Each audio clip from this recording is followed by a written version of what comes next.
Hey everybody, hope everybody is doing well. I know times are very, very uncertain. I'm very concerned about my investments, my job security, and so forth. I'm concerned about how am I going to make ends meet, including housing costs. But I'm hanging in there, and so should all of you. So basically, the result of this COVID-19 outbreak, Las Vegas is in serious, serious trouble. And a lot of people can argue it's an economic freefall, and depending on how you look at it, we're entering an economic collapse. And the fact of the matter is, I showed you in my previous video about how empty or near empty the Las Vegas Strip and downtown really, really is. And not to mention about how shady the private and public sector, particularly Sizzlack, MGM Resorts, Jim Murren, really handle this, not to mention about how fragile our economy really, really is, particularly in the tourism sector, and not to mention real estate. So basically, as you know, the Las Vegas economy is largely propped up by three major components in the tourism economy. Number one is the conventions. Number two, you've got the club scene. And number three, you really have essentially the other thing that fuels the economy, which is the low interest rates. And a lot of these three things are in jeopardy. Now, although interest rates have not shot up, in fact, they lowered the Fed funds rates, that doesn't necessarily mean that mortgage rates are going to drop significantly, because as you know, all of these things has a limit. So what do you have going on here in the Las Vegas Valley? Yeah, there is a lot of corruption going on. There is just so much problems I've talked about, the urban planning, the overvalued real estate market, the immigration, and so forth. And specifically, when I mean immigration, I'm talking about how it fuels the power structure. It's not so much, okay, they're different from us. And then what you really have here, ladies and gentlemen, is the fact that the tourism economy of Las Vegas is still a very, very large part of the entire economic and social structure. And the sad part is we really haven't recovered well from the last downturn. We haven't learned our lessons, and arguably we've made a lot of things worse. And now when we're seeing, depending on how you look at an Armageddon economic event, the fact of the matter is a lot of people, whether they're Americans or all over the world, they're frightened, they're scared. They don't have a lot of spare income or discretionary spending to go out and have a good time.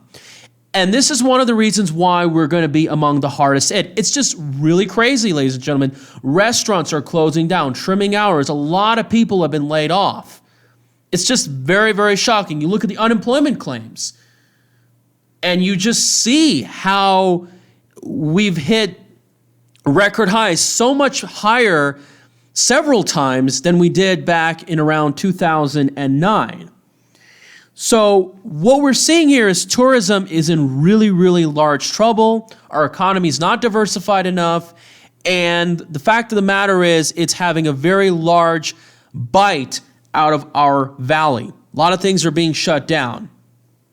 So we're seeing that this is going to have a huge impact on housing, planning, immigration, and the list basically just goes on and on. Now, I want to make this very, very clear that obviously the California effect is also very important. So if California gets really bad and they have these high housing costs, we could see some housing activity. But then again, if this epidemic really starts to hit the mainstream economy, then what's going to happen is it's going to reduce a lot of confidence. And by the way, I want to make this very, very clear, though, that taxes are likely to go up because these budgets and a lot of these revenues, less economic activity coming from tourism, sales tax, which largely comes from it, and not to mention property taxes, because this could deliver a lot of downward pressure on housing. It's going to really strain a lot of budget. And a lot of these public employees, along with their pensions, they need the revenue. And they're going to be making these phony promises, oh, this is temporary and so forth. You have to fight this hard. You have to audit and dismantle the system. But let's go on with the article. So you can see right here, coronavirus pandemic seems to be stopping the U.S. housing market. And you can see here, Google Trend data shows dropped 23%. Now you can see here, I believe there's more than 16,000, but don't seem to be in the mood for buying houses. And heading into March, the U.S. housing market was showing the kind of green shoots appropriate for start of spring.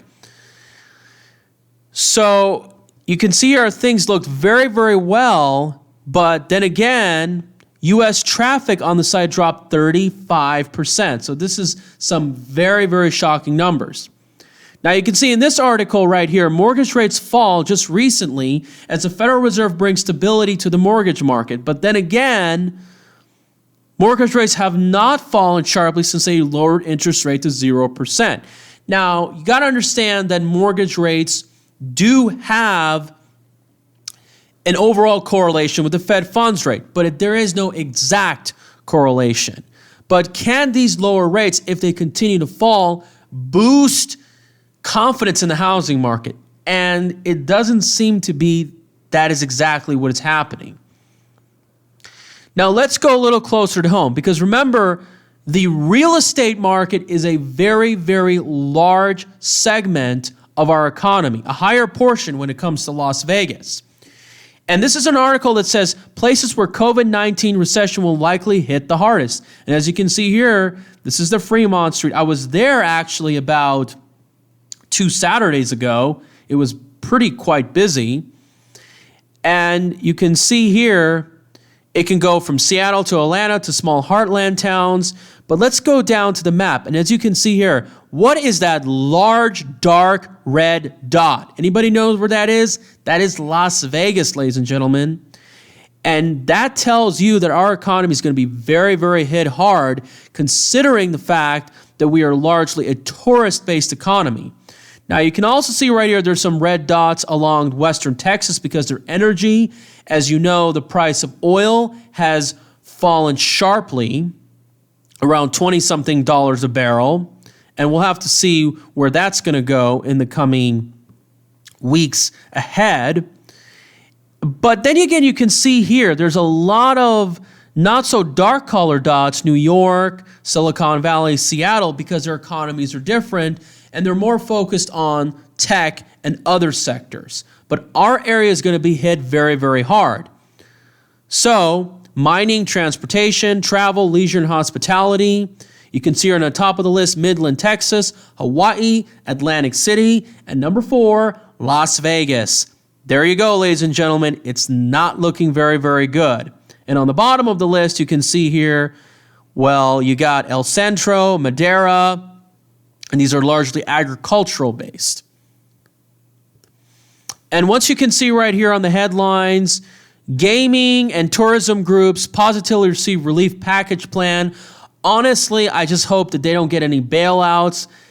I guess some of it may sound reasonable, but the important thing is that you don't bail out industries that have done really horrible, crappy decisions like that occurred with the TARP bailout around 2008. And as you go down later in the article, it says Las Vegas Sands, which actually owns this newspaper, does not want to apply for the system. So the bill would set aside roughly $500 billion for companies, the states, and local and tribal governments. And the businesses of the casinos will be eligible to apply for assistance to protect their workers. And you can see here the Culinary Union is a step in the right direction and condemned it for barring union busting. But again, I'm not a fan of the Culinary Union. I don't trust them. I believe they are really behind part of this corrupt machine. Now, as you can see right here, Nevada jobless claim. So it's already happened, ladies and gentlemen. This is not a prediction, but it's going to get really ugly in the next week and months ahead. 38 times higher than a normal week. And so you can see here, we have jumped significantly. Wow. But this is the real kicker. We are disproportionately higher than much of the country. Certainly much higher than states like California, Utah, New York, despite the fact that their epidemic in New York per capita is much higher. Mississippi, Louisiana got hit really hard, yet they got affected by this virus very sharply. And it is no coincidence because our economy is largely dependent on tourism. And you can see here The Economist weighs on the COVID-19 closures. You have Jeremy Aguero talk about the fact that, well, this is going to be a huge setback for our valley, but a rebound is still to come. Now, as far as the rebound, and I can tell you this, folks, if these casinos are going to keep overcharging for parking, resort fees, drinks, food, and everything, I guess you can kiss this town goodbye, really.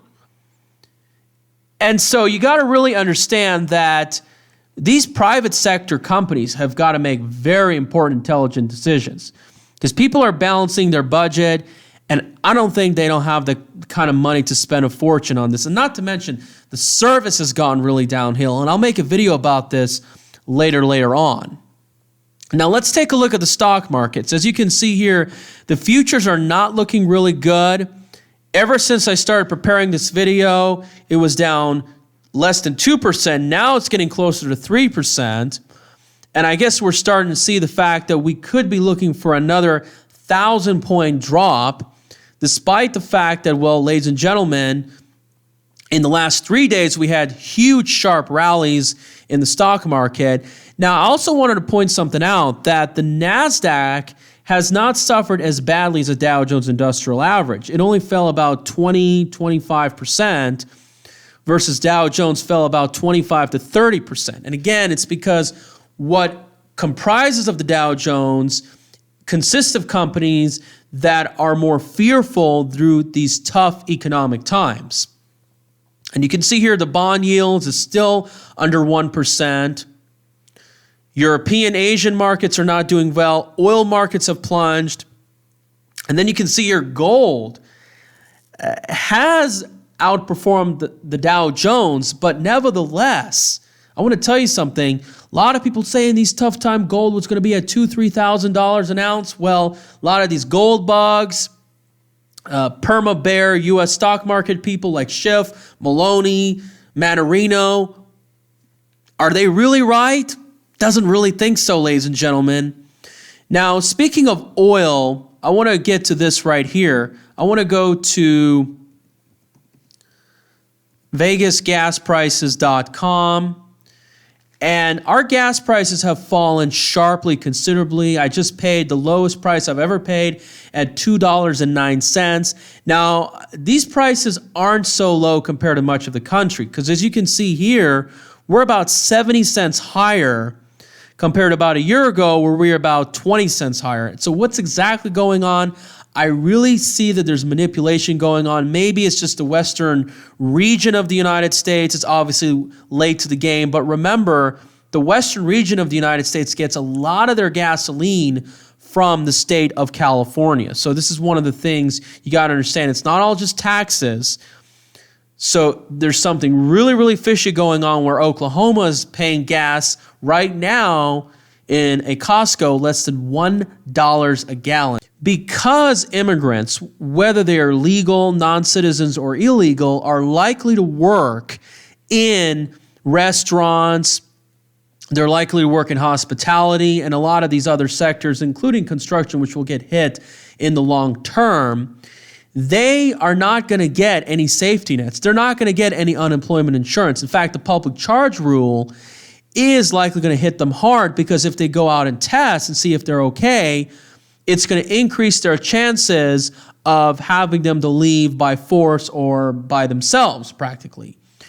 And so this is what I've been trying to tell you, because of the fact that the real immigration crackdown won't be done by force. It's going to be done through economic or technological force, which we're going to see more of that come in the later years and decades. So Keep in mind, though, the Las Vegas Valley disproportionately employs immigrants in their casinos, and if many of them have been laid off or seen their hours cut, you are going to see likely a lot of self-exodus out of the state of Nevada.